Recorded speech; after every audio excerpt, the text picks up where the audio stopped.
안녕하세요. 오늘도 사연살롱을 찾아주셔서 감사합니다. 저는 60대 중반의 여성이에요. 저는 연애 한번 못 해보고 결혼을 했어요. 저희 때에도 다들 연애도 하고 사귀었다가 헤어지기도 했는데 그렇게 해보지 못한 게 아쉬움으로 남은 건지 젊은 사람들 보면 연애 열심히 하라고 성화 부리는 오지랖이 됐네요. 제가 어릴 때 외할아버지는 친구분과 사돈을 맺자고 약속하셨어요. 저를 유난히 예뻐하셨던 외할아버지는 정말 친한 친구분과 손녀 손자를 결혼시키자고 하신 거죠. 그래서 저는 지금의 남편을 만나 결혼을 했어요. 워낙 어른들이 시키는 대로만 하던 저는 그 말대로 따라야 된다고 믿었죠. 또 제 남편감으로 나쁘지 않다고 생각하기도 했고요. 외할아버지 친구분 집은 큰 농사를 짓고 시내에도 많은 땅이 있어서 지역에서는 부자로 소문났었어요. 남편도 절 보지도 않았는데 어른들이 결혼하라고 하니까 순순히 그러겠다고 했었대요. 나중에 알게 됐는데 제가 학교와 집을 오가는 모습을 몇 번 본 적이 있었는데 마음에 들었다더군요. 저 역시 남편이 싫지 않았고 그때는 왜 그랬는지 몰라도 결혼이 누구랑 하든 다 살다 보면 그게 그거라고 생각했거든요. 아마 엄마가 입버릇처럼 하던 말씀을 제 생각처럼 받아들여서 그렇게 됐던 것 같아요. 몸이 많이 약하셨던 아버지는 하나뿐인 딸인 제가 빨리 결혼한 걸 보고 싶다고 하셨어요. 우리 세이 좋은 짝 만나는 걸 봐야 내가 편하게 눈을 감지. 아버지, 제가 잘 사는 것까지 보셔야지 왜 눈 감는다는 말부터 먼저 해요. 세희 말이 맞아요.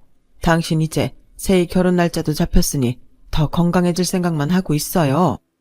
엄마는 제 말에 맞장구를 치며 아버지를 다독이셨어요. 남편은 얼굴도 잘생긴 데다가 키도 커서 결혼식 날 다들 신랑 잘생겼다며 감탄하던 기억이 아직도 생생하네요. 유복하게 자란 저는 살림을 잘 하지는 못했어요. 세희야, 뭐든 모르는 게 있으면 엄마한테 전화해. 알았지? 괜히 살림 못하는 것 때문에 어른들 눈밖에 나지 말고. 걱정 마, 엄마. 나도 나름 공부해둔 게 있어. 그래도 제대로 일해본 적이 없잖아. 걱정이다, 엄마는. 하지만 엄마 걱정과는 달리 시댁에서는 저를 예쁘게 보셔서 살림 못하는 걸 가지고 뭐라고 하시는 분은 하나도 없었어요. 저보다 1살 많은 시누이도 뭐든 잘했다며 오히려 도와주기도 했고요. 결혼하고 얼마간은 참 좋았던 것 같아요. 남편은 유머 있는 말도 곧잘 해서 저를 많이 웃기기도 했어요. 참 결혼 잘했다는 생각이 절로 들었고 친구들도 잘생기고 성격도 좋은 남편을 뒀다며 저를 부러워했어요. 하지만 얼마 안 가서 남편의 본색이 드러났어요. 남편은 여성 편력이 심한 사람이었던 거예요. 저와 결혼하기 전에도 몇몇 여자들이 집까지 찾아와서 죽는다고 난리까지 쳤을 만큼 심각했더라고요. 그걸 제가 안 건 결혼하고 3개월이 좀 지나서였어요. 웬 화려한 차림의 여자가 다짜고짜 저희 집에 들어오더라고요. 저 주승씨 애인이에요. 못 들었어요? 당신하고 이러고 살고 있지만 당신은 빈 껍데기라고. 장식용. 주승씨가 진짜 사랑하는 사람은 나야. 라며 집안 물건을 깨부수며 난리를 치다가 시댁 어른들과 경찰이 와서 집 밖으로 내보내는 일이 생겼어요. 결혼하고 마음 잡고 잘 사나 싶었는데 어떻게 여전히 저러고 다니는지. 세아가 널 볼 면목이 없구나. 정말 미안하다. 아니에요, 어머니. 그이도 차차 달라지겠죠. 저 그 여자 말 다 믿지도 않아요.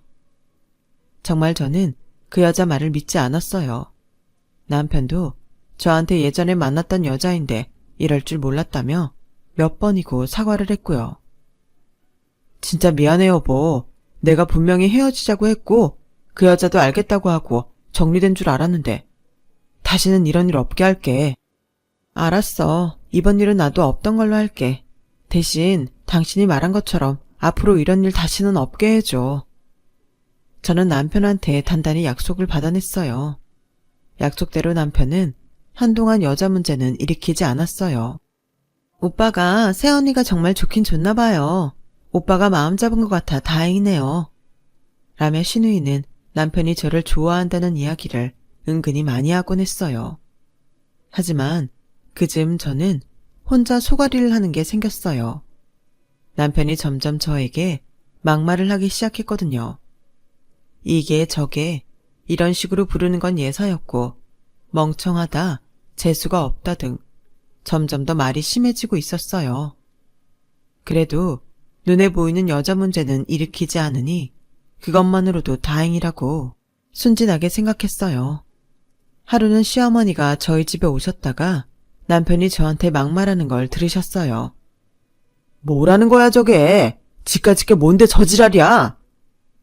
말 끝에 시어머니와 눈이 마주친 남편은 무안했는지 그대로 집을 나가버리더군요. 미안하다 새아가. 아직 사람이 덜 됐다고 생각해라. 정말 주승이 어떻게 해보려고? 니네 시아버지도 나도 무척 애썼지만 아무 소용이 없었던 게 너무 안타깝다. 어릴 때 니네 시할아버지가 너무 오냐오냐해서 그런 것 같아. 저한테 너무 미안해하지 마세요 어머니. 전 괜찮아요. 시간이 지나면 그이도 정신 차릴 거예요. 무슨 일이 있으면 나한테 얘기해라. 나나 우리 집 사람들 다 네 편인 거 알지? 우리 주승이에 비하면 너는 정말 천상에서 온 사람이야. 좋게 봐주셔서 너무 감사해요. 하지만 저도 모자란 게 많아요. 저도 속상할 때도 많고 참기 싫을 때도 많아요. 어머니 아니었으면 저 후회 많이 했을 거예요. 저는 인내심이 강한 편이라서 얼마든지 남편이 변하는 걸 기다릴 수 있다고 믿었어요. 그리고 처음 남편이 저를 웃게 해주고 잘해줬던 걸 생각하면 남편을 미워할 수도 없었죠. 참다 보면 나아질 거라고, 본심은 그게 아닐 거라고, 표현 방식이 좀 거친 거라고 많은 날들을 스스로 위로하며 지냈어요. 하지만 제가 그렇게 참고 지나가자 남편은 저한테 점점 더 심하게 굴었어요. 그리고 외박도 하기 시작했죠. 어제는 누구랑 술 마셨길래 이 아침에 들어와? 연락도 없이 이러는 거 너무한 거 아니야 당신? 뭔 상관이야. 네가 마누라 됐다고 나한테 잔소리하겠다 이거야? 신경 좀 꺼 나한테. 진짜 귀찮아 죽겠네. 자꾸 나 통제하려고 들면 확 집에 안 들어와 버린다. 그럼 마누라가 잔소리하지 누가 해. 내가 당신 외박한 걸로 얘기도 못해? 당신 나랑 결혼 왜 했어? 야, 어디서 귀청 아프게 자꾸 떽떽거려. 나도 불만 많아. 너랑 결혼 안 하면 시내 건물 관리 못하게 한다는데 그럼 어떡하냐? 결혼해야지. 그리고 넌 너무 심심해. 아주 온 몸이 다 근질거려서 네 옆에는 못 있겠다고. 그렇게 나온다 이거지? 그래, 할 말 있으면 오늘 다 해보자. 내가 심심하다고? 그래, 또 뭐가 그리 불만이야? 라는데 갑자기 남편이 제 뺨을 때리는 거였어요. 저는 너무 놀라 더 이상 말을 못했고 절로 눈물이 주르륵 흘렀어요. 그날 이후로 남편은 이따금 저한테 손을 대곤 했어요. 한 번은 너무 수치스럽고 화도 나서 집을 나온 적이 있었어요. 하지만 그 어느 곳도 제가 갈 곳이 없더라고요. 친정에 가자니 부모님이 속상해 하실 거고 친구들은 다 제가 잘 사는 줄 아는데 이런 꼴로 가자니 창피해서 근처도 못 가겠더라고요. 별 수 없이 시내에 나와 한 커피숍에 앉아 시간을 보냈어요. 그런데 어떻게 시어머니랑 시누이가 찾아왔더라고요. 시누이가 지나가다가 저 혼자 넋놓고 있는 걸 봤다더군요. 얘야, 우리가 정말 할 말이 없다. 주승이 대신 내가 사과하마. 얼굴 벌건 거 이거 맞은 거지? 미안하다. 어머니가 왜 미안하다고 하세요? 주승씨가 그런 건데요. 항상 어머니랑 아가씨는 저한테 잘해주셨는데요. 근데 저도 이제 후회가 돼요. 괜히 결혼했나 봐요. 주승이 지금 지 아버지한테 불려갔어. 호되게 혼나고 반성하고 있을 거다. 저 아니라 그때 집에 찾아왔던 여자랑 결혼했으면 이런 일 없이 더 재미있게 살지 않았을까 그런 생각을 해요. 그이가 다른 건 문제되는 게 없잖아요. 아니에요, 언니. 오빠 그나마 언니 만나고 좀 나아진 거지. 진짜 집안일에 관심 하나도 없어요. 건물 관리도 잘 안 해요. 그러니까 우리랑 집에 가자. 네가 뭐 잘못한 게 있어서 네 집에서 나오니? 나가도 주승이 그놈이 나가야지. 시어머니와 시누이는 한참 동안 저를 위로해주고 맛있는 것도 사 먹이고 같이 집으로 갔어요. 시부모님은 남편이 당신들 아들이었지만 늘 남편을 먼저 꾸짖었어요. 남편은 그나마 시아버지를 무서워해서 그 앞에서는 찍소리도 못하고 항상 저한테 다시는 안 그러겠다며 사과하곤 했어요. 물론 그때뿐이었고 이런 일은 계속 반복되었어요. 남편이 계속 정신 못 차리고 저한테 함부로 굴자 이번에는 시부모님이 직접 집으로 찾아오셨어요. 너 누가 한 사람한테 그렇게 함부로 하라고 가르쳤냐? 우리 아무도 너한테 그렇게 하라고 한 적 없어. 어디 남의 집 귀한 딸을 데려다가 이따위로 굴어? 그럴 거면 네가 나가, 이 녀석아. 지한 사람 발끝도 못 따라가는 놈이 뭐 한다고 이러고 밥이나 먹고 있어? 너 이번에 정신 안 차리면 너한테 가는 돈 다 막을 테니 그렇게 알아. 아버지, 죽을 죄를 지었어요. 다신 안 그럴게요. 여보, 미안해. 내가 진짜 술 때문에 제정신이 아니었어. 다신 안 그럴게. 그러니까 한 번만 용서해줘. 시아버지 호령에 남편은 싹싹 빌며 저한테도 미안하다고 했지만 저는 더 이상 그 말을 믿지는 않았어요. 그 정도로 남편은 결혼 6개월 만에 제 신뢰를 잃었어요. 시부모님은 오로지 제 편이었고 남편은 그게 기분 나쁘다며 시간이 나면 저한테 더 함부로 대했어요. 내가 할아버지만 살아계셨어도 이런 취급은 안 당하는데 하긴 그 할아버지 때문에 당신하고 결혼한 거긴 하지만 말이야. 짜증나서 못 살겠네. 남편은 이렇게 대책이 없는 사람이었지만 시누이는 남편과는 정반대로 너무 괜찮은 사람이었어요. 부모님에게도 워낙 효녀인데다가 공부도 잘해서 법대를 나왔어요. 그런데도 여자라고 시아버지가 집안에 들어앉혔더라고요.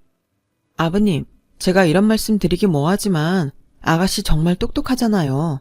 이대로 집안에만 있기는 너무 아까워요. 안 그래도 내가 조승희 대신에 건물 관리라도 맡겨보려고 한다. 네 생각에도 그게 좋겠니? 네, 저희는 괜찮아요. 아가씨가 맡으면 더 좋을 것 같아요. 시아버지는 시누이에게 건물 관리를 맡겼고 남편한테는 대신 벼 농사 짓는 사람들을 관리하게 했어요.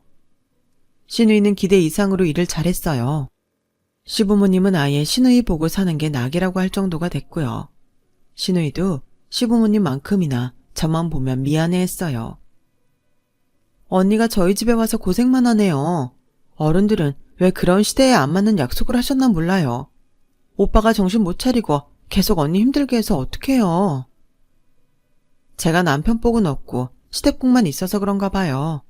다른 친구들은 시댁 때문에 많이 힘들어하는데 저는 이렇게 다들 잘해주시고 제 편이 되어주시잖아요. 그이도 점차 나아지지 않겠어요? 저 결혼하면 잠시 외국에 가 있어야 되는데 걱정이 돼서 발길이 안 떨어질 것 같아요. 그래도 우리 가족들 다 언니 걱정 많이 하고 있어요. 저도 다 알죠. 걱정 말고 아가씨 결혼 준비만 신경 쓰세요. 시누이는 곧 결혼을 앞두고 있었는데 남편이 유학을 가기로 해서 같이 간다고 했어요. 남편은 시누이가 미국에 가면 건물 관리도 다시 자기가 한다고 아주 신이 나 있었죠. 하지만 시아버지는 남편에게 맡기는 대신 저한테 해보라고 하셨어요. 너도 꽤 공부 잘했다고 들었다. 가만 보면 살림 하나도 모른다면서도 계산도 빠르고 사람 보는 눈도 있어서 금방 익히고 한번 해봐라. 그렇게 저는 시댁의 건물들을 관리하게 됐어요. 남편은 그 일로 삐쳐서 한동안 저한테 말도 하지 않았지만 저한테 할 일이 있다는 게 너무 좋아서 크게 개의치 않았어요. 시댁 식구들은 전적으로 제 편에 서주셨고 뭐든 합리적으로 판단하려고 노력했어요. 저는 다시 태어나면 남편하고는 결혼하고 싶지 않았지만 시댁 식구들과는 다시 만나고 싶다고 할 정도로 시부모님도 시누이도 좋아했어요. 그렇게 시간이 지나고 어느덧 저한테 아이가 생겼어요. 저와 남편을 반씩 닮은 예쁜 딸이었어요. 딸이 태어나고는 남편이 얼마나 좋아했는지 몰라요. 이렇게 작은 아이가 내 딸이라니 너무 신기하기만 하다. 여보, 내가 그동안 미안했어. 우리 딸한테는 좋은 아빠가 되도록 노력할게. 우리 딸한테는 당신 말대로 좋은 아빠 되줘. 따뜻하게 말해줘서 고마워. 나도 내가 왜 그랬는지 우리 딸 안으니까 정신이 확 난다. 이렇게 건강하게 예쁜 딸 낳아줘서 고마워. 남편은 딸을 낳은 후 조금 변하는 것 같았어요. 일할 때 늘 귀찮아하기만 했는데 이제는 성실하게 하더라고요. 아이한테는 정말 좋은 아빠가 되고 싶어하는 것 같았죠. 딸이 태어나고 한 1년 동안 제 결혼 생활 중 가장 행복했던 때였어요. 아이 돌이 지나자 남편은 예전으로 돌아가서 짜증도 잘 내고 일도 안 하고 툭 하면 외박을 했어요.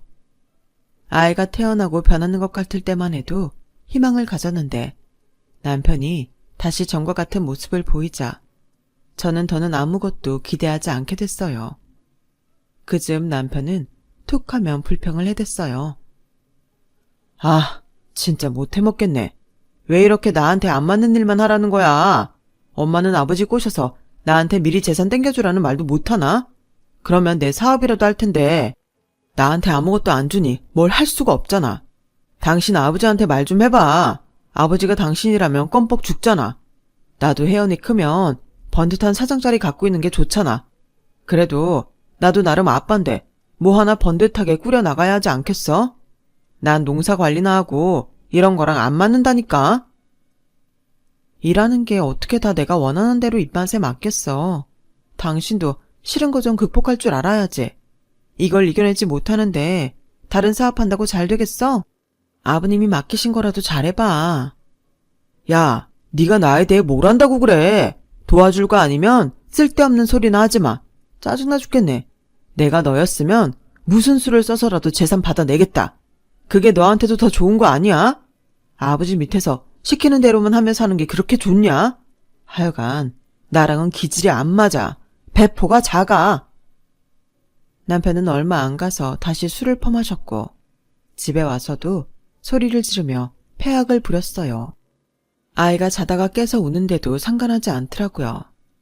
어머니는 결국 남편을 사랑꾼로 살게 하기 위해서 자기한테 있던 돈을 남편한테 줬어요. 저거 저렇게 정신 못 차리고 술만 마시다가 사고 칠까봐 주는 거야. 뭐라도 자기 하고 싶은 거 한번 해보라고 하자. 주승이 자리 잡을 때까지 내가 집 생활비는 보태주마. 아니에요, 어머님. 제가 아버님한테 받는 돈도 있잖아요. 어머님이 그의 사업활동까지 주셨는데 그건 제가 할게요. 내가 정말 주승이한테 돈을 주고 싶어서 줬겠니? 다 너 때문에 준 거다. 사업한다고 저러고 돌아다니면 처음에는 집에서 가져가는 돈 많을 거다. 사양 말고 내가 하자는 대로 해라. 시어머니는 죄송하게도 저희 집 생활비까지 책임져 주셨어요. 그리고 시어머니 말씀대로 남편은 여성 의류와 수입 화장품을 취급하는 매장을 내면서 많은 돈을 집에서 갖다 썼어요. 남편은 열심히 할 거라고 저와 시어머니를 볼 때마다 앵무새처럼 똑같은 말을 반복했어요. 저도 제발 그 말대로 됐으면 좋겠다고 속으로 생각했고요. 그리고 남편이 매장을 열던 날, 제사를 지낼 때 저는 제발 남편이 우리 집에 따뜻한 가장이 되게 해달라고 속으로 빌고 또 빌었어요. 그게 저희 가장 큰 소원이었죠.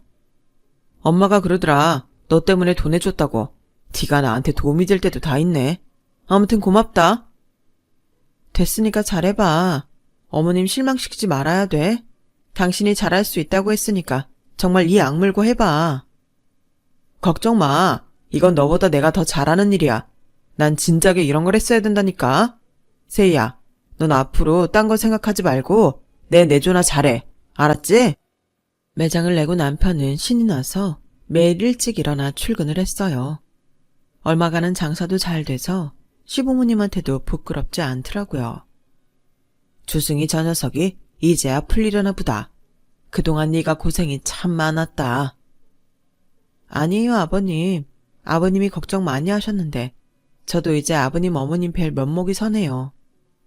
무슨 말이냐? 우리야말로 이제야 떳떳하게 널 볼 수 있는데 그동안 고생 많았다 애미야. 어머님, 이게 다 어머님 덕이에요. 너무 감사해요. 라며 서로의 손을 붙잡고 좋아했어요. 미국에 간 시누이 부부도 저희 소식을 듣고 좋아했다고 하더라고요. 시누이는 얼른 한국에 와서 저희 딸도 보고 싶다고 했어요. 아가씨가 한국에 와도 그이가 저렇게 열심히 사니 이제는 좀 부끄럽지 않겠어요. 혜연이 아빠가 잘해줘서 다행이에요. 우리 주인은 정말 걱정 한 번 안 하게 했어. 공부도 잘하고 통솔력도 있고 똑 부러졌거든. 주승이는 돌아가신 네 시할아버지가 너무 싸고 돌아서 그런가? 아휴, 그것도 아니다. 다 내 잘못이지. 내가 주희랑 비교하면서 너무 혼을 많이 내서 그런 것 같다.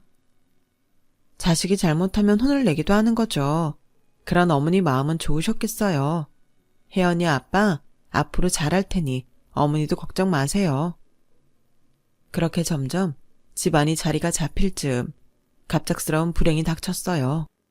시아버지가 외출을 하셨다가 갑자기 쓰러지셔서 그대로 돌아가셨고 그 일에 충격을 받은 시어머니도 몸져 눕게 된 거였어요.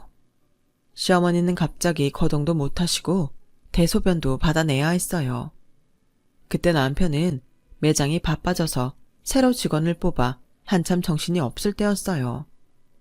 그래서 제가 온전히 시어머니 옆에 붙어서 병수발을 했죠. 저는 어머님이 빨리 쾌차하셔서 예전처럼 건강해지시기만을 바라며 어린 혜연이를 들쳐업고 열심히 간호를 했어요. 아이를 보랴 시어머니 간병을 하랴 몸이 부서지는 것처럼 힘들었지만 저한테 그렇게 잘해주셨던 시어머니를 어떻게든 다시 일으켜드리고 싶은 마음이 더 컸어요. 내가 정말 널 볼 면목이 없다. 이제 겨우 한숨 돌리나 했는데 나 때문에 또 이 고생이구나. 우리 집에 시집와서 이렇게 고생만 하니 어쩌면 좋냐? 미안하다. 별 말씀을 다 하세요. 어머님이 계셨기 때문에 제가 그이랑 이혼 안 하고 이렇게 살고 있는 건데요. 예쁜 딸까지 얻었고요. 저 이런 거 하나도 고생스럽지 않아요. 제가 밤이고 낮이고 열심히 병간호를 했지만 시어머니는 좀처럼 나아지지 않았어요. 제가 아이와 시어머니 사이에서 매일 지쳐 보내는 사이에 남편은 정말 어이없는 짓을 저지르고 말았어요. 매장에서 일하는 직원과 바람이 난 거였어요.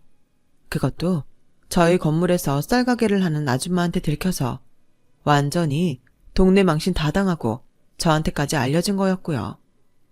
아줌마가 다른 동네에 친구를 만나러 갔다가 거기 경양식집에서 나란히 앉아 서로를 꼭 끌어안고 있는 남편과 직원을 봤고 아줌마는 그 자리에서 이게 뭐 하는 짓이냐며 소리를 질렀다고 하네요. 아줌마가 봐도 남편이 하는 짓이 너무 어이가 없었던 거죠. 지금 자기 어머니는 내일 어떻게 될지 모르는 데다가 저는 병수발한다고 아이 붙들고 발버둥 치고 있는데 저렇게 노닥거리고 있으니 말이에요. 정말이지 도우미 아주머니가 집안일을 해주시니 망정이지 저 혼자였고 시댁에 돈이 없었으면 완전 절망적인 상황이었어요. 정말 끝까지 저를 배신하는구나 싶어 울분이 차올랐어요. 제 버릇 개 못 준다고 이렇게 예전에 여자 문제 일으키던 게 또다시 드러나는구나 싶어서 시어머니 몰래 울기도 많이 울었어요. 시어머니는 그런 남편의 행각을 눈치채신 건지 제 손을 꼭 잡으시며 눈물을 글썽이셨어요. 미안하다. 내가 정말 미안하다, 아가. 세희야, 내가 정말 너한테 미안하다. 저는 그런 시어머니가 너무 안쓰러워서 같이 손을 붙잡고 아무 말도 하지 못한 채 울기만 했어요. 그러다가 한 번은 남편이 하도 어머니를 보러 오지 않아서 좀 들여다보라고 말하려고 매장에 들른 적이 있었어요. 그런데 그 직원이 명품으로 차려입고 사장 행세를 하고 있지 않겠어요? 저는 너무 화가 나서 체면 차릴 것도 없이 질러버렸어요. 이봐요. 지금 그쪽이 여기 사장 아니에요. 누가 내가 사장이래요? 사장은 아니지만 사장님하고 커플이잖아요. 라고 당당하게 말하는데 너무 화가 나더라고요.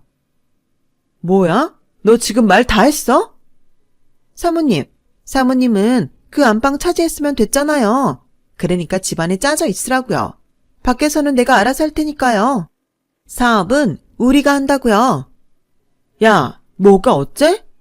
라고 그 여자를 한 대 치려는데 어느새 남편이 들어와 제 팔을 잡아서 저를 밀쳐내더군요. 좀 시끄럽게 굴지 말자. 여기는 내 영역이야. 넌 집안에서 잘난 척하고 다 차지했잖아. 그러니까 여기까지 와서 이래라 저래라 하지 말라고. 라며 제 등을 떠밀어 매장에서 내쫓았어요. 집으로 돌아오며 저는 정말 처음으로 소리를 내서 서럽게 울었어요. 시어머니는 누워 계시면서도 눈이 퉁퉁 부은 저를 보고는 어쩔 줄 몰라 하셨고요. 어머니, 죄송해요. 저 이혼할지도 모르겠어요. 이혼녀라는 게 세상에서 어떤 눈으로 보는지 잘 알지만 더는 안 될 것 같아요. 죄송해요, 어머니. 아니다, 아니야. 네가 왜 남들한테 손가락질 당해야 하니? 절대 그러지 마라. 내 말 들어? 절대 그러지 마. 시어머니는 단호하게 저한테 몇 번이고 말씀하셨어요. 평소에는 눈빛에 힘도 없었는데 그때만큼은 눈을 또렷하게 뜨시고 저를 똑바로 쳐다보셨어요. 저는 그 눈빛을 보며 시어머니가 나을 걸 기대했지만 며칠 후 시어머니는 영영 눈을 감고 마셨어요. 저는 시어머니 얼굴을 마지막으로 쓰다듬었어요. 어머니를 만나서 정말 저는 행운이었어요. 정말 감사했어요, 어머니. 그렇게 저는 돌아가신 시어머니를 부여잡고 흐느껴 울었고 옆에서는 2살배기 딸이 영문도 모르고 따라 울었어요. 시어머니가 돌아가시고 시누이 부부가 예정을 앞당겨서 한국에 들어오게 됐어요. 혼자서 딸 손을 붙잡고 빈소에 있다가 시누이 부부를 보니 어찌나 마음이 든든해지고 벅차오르던지요. 저희는 시누이 부부 조문객들을 생각해서 3일상을 4일상으로 하기로 하고 빈소에 흰 국화도 더 갖다 놓고 본격적으로 조문객을 받기 시작했어요. 그런데 잠깐 밖에 나갔던 시누이 얼굴이 굳어서 들어오더라고요. 왜 그러나 하고 봤더니 우리 빈소 상주 이름에 남편이 자기 이름과 바람난 여자 이름을 올려놓은 거였어요. 믿기지가 않아서 이게 꿈인가 하고 서 있는데 남편이 그 여자 손을 잡고 당당하게 장례식장에 들어오더라고요. 당신 이게 뭐야? 어떻게 상주 이름에 저 여자 이름이 있어? 나한테 어떻게 이럴 수가 있어? 진짜 이렇게 저질러 놀 거야? 엄마랑 아버지나 네가 며느리였지. 난 너 마누라 아니라고 생각한 지 오래됐어. 그냥 네가 간병하면 엄마도 편하고 나도 편하니까 그러라고 내버려 둔 거야. 그러니까 이제 좀 꺼져주라. 들었죠, 사모님? 사모님 안방 차지도 여기까지네요. 그 딸내미는 기꺼이 드릴 테니까 애하고 얼른 꺼져주세요. 정말 이럴 거야? 이 여자 말대로 할 거야? 그래, 그럴 거다. 그러니까 꺼지라고. 남편이 오히려 저한테 소리를 버럭 질렀을 그때였어요. 그래, 그게 오빠의 선택인 거지? 확실하지? 어느새 시누이 부부가 와서 남편과 그 여자를 노려보고 있었어요. 시누이는 남편한테 확인이라도 받으려는 것 같았죠. 그래, 이제 내 맘대로 할 거야. 너도 이제 와서 나한테 이래라 저래라 할 생각 마. 넌 출가 외인이야. 네 남편하고나 잘 살 생각해. 이 집은 이제 다 내 거야. 그래, 오빠 선택은 그 여자인 거지? 마음대로 하라는 게 오빠 뜻이고? 라더니 그제야 자기 남편이 들고 있던 서류 봉투를 내밀더군요. 이거 아빠가 살아계실 때 나한테 보내신 거야. 어쩌면 아빠가 당신 마지막을 직감하셨는지도 모르지. 이게 바로 엄마랑 아빠 뜻이 담긴 거라고. 얼마나 오빠를 못 믿었으면 이걸 내 앞으로 보내셨겠어? 여기 변호사 입회하에 공증받은 거 다 들어있어. 라며 시누이는 시부모님의 유서를 다른 사람들도 다 있는 데에서 큰 소리로 읽었어요.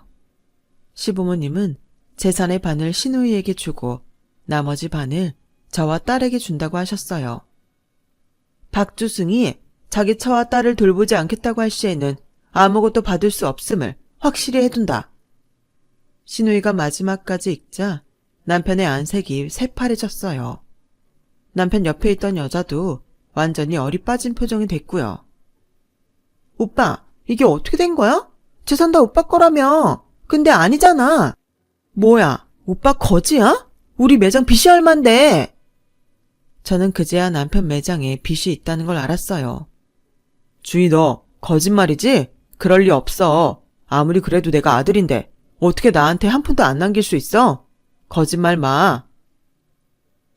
장례 끝나고 차근차근 변호사 만나서 이야기하려고 했는데 오빠 하는 짓이 더는 눈뜨고 볼 수 없어서 일단 말해두는 거야.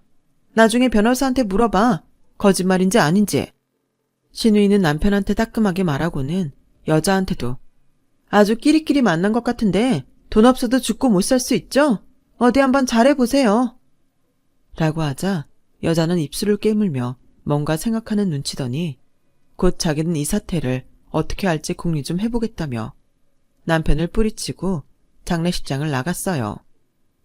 아니야, 이건 아니야. 숙희야, 기다려봐. 남편은 바보같이 여자를 쫓아나갔고 난리통은 조용해졌어요. 신우이는 저한테 오더니 꽉 끌어안아주며 그동안 얼마나 마음고생이 심했어요. 엄마 아빠가 새언니한테 정말 많이 미안해했어요. 너무 고생 많았어요, 언니. 이제 언니 하고 싶은 대로 해요. 그래서 어머님이 저한테 이혼하지 말라고 하신 거네요. 저야말로 어머님 아버님이 계셔서 견딜 수 있었는데 끝까지 저한테 이렇게 큰 은혜를 베풀어 주시니 어쩌면 좋아요.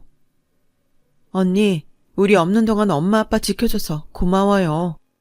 신우이 부부는 저한테 감사 표시를 했고 저는 아니라며 계속 손사리를 치며 눈물만 흘렸어요. 신우이 남편은 곧 장례식장 측에 이야기해서 상주 이름에 저를 올렸어요. 장례식이 모두 끝난 후 남편은 집에 들어오더니 저한테 사정을 하기 시작했어요. 설마 우리 부모님이 너한테만 그 재산을 주셨겠니? 그냥 나 정신 차리라고 한 거겠지. 나 정말 정신 차렸어. 그러니까 나한테 그 재산 넘겨주라. 웃기지 말고 그 여자한테나 가봐. 그냥 도망쳤다니까. 세희야, 제발 부탁이야. 나 그 돈 없으면 안 돼. 넌 딸한테도 씻을 수 없는 상처를 줬어. 혜연이 아빠 자격 없으니까 당장 나가. 제발 살려줘, 세희야. 나 좀 살려줘. 나 진짜 거지야. 그때 신우이 부부가 와서 상황을 정리했어요. 오빠, 내가 법대 나온 거 알지? 우리 그이 국제 변호사야. 오빠가 한 행동은 이혼 귀책 사유에 해당돼. 나는 언니가 오빠랑 이혼한다고 해도 안 말려. 그리고 이 유서에 따라서 오빠는 한 푼도 못 받아. 그러니까 언니 그만 괴롭히고 이 집에 얼씬도 하지 마. 형님, 저도 이러고 싶지 않지만 이건 형님 잘못이 큽니다. 그러니까 형수님 그만 괴롭히시고 놔주세요. 저는 신우이와 시부모님을 생각하며 남이 되고 싶지 않았지만 남편은 도저히 용서가 되지 않았어요. 그래서 이혼을 결심했고 여러 핑계를 대며 이혼을 하려고 하지 않는 남편에게 변호사를 보내 그러면 법원으로 가겠다고 하자 남편은 어쩔 수 없이 이혼에 합의했어요. 딸의 양육권과 친권도 전부 제가 갖게 됐고요. 저는 완전히 새로운 인생을 살게 됐죠. 저 아가씨하고는 남처럼 지내기 싫어요. 비록 제가 주승씨하고는 갈라지게 됐지만 그래도 우리 연락하고 왕래하며 지내요. 물론이죠, 언니. 언니가 저한테 어떤 사람인데요. 오빠랑 상관없이 저희 잘 지내요. 혜연이랑도 많이 놀고 싶어요. 그렇게 저와 신우이 가족은 오가며 잘 지냈어요. 남편은 매장을 접고 빚잔치를 한 후에 겨우 혼자 들어갈 만한 방을 얻어서 거기서 살게 되었죠. 저한테 유산에 대해 재판을 걸겠다고 협박할 때도 있었지만 그때마다 신우이 부부가 나서서 해결해줬어요. 그렇게 세월이 지나고 남편은 시아버지한테 신세를 졌던 떡집 사장님 배려로 떡집에서 일하게 됐어요. 저는 신우이의 권유로 신우이 가족과 함께 다른 지역으로 이사를 갔고요. 그리고 거기서 좋은 사람을 만나 재혼하게 됐고 지금은 딸아이도 대학을 졸업하고 직장에 다니고 있어요. 신우이 가족하고는 지금도 잘 지내고 있고요. 남편은 지방에서 혼자 살면서 명절 때만 딸과 연락하고 있어요. 딸도 제가 고생한 이야기를 많이 들어서 그런지 친아빠보다 지금 아빠를 더 좋아하는 것 같네요. 남편은 요즘도 정신을 못 차리고 여자도 만나고 술도 많이 마신다고 해요. 제 이야기는 여기까지예요. 들어주신 분들 모두 행복하시고요. 내일 건강하시고 좋은 일만 넘치시길 바랄게요. 감사합니다. 여러분, 사연 댓글에 응원과 현명한 조언 부탁드려요. 좋아요와 구독은 저에게 큰 힘이 됩니다. 오늘도 좋은 일 가득하세요.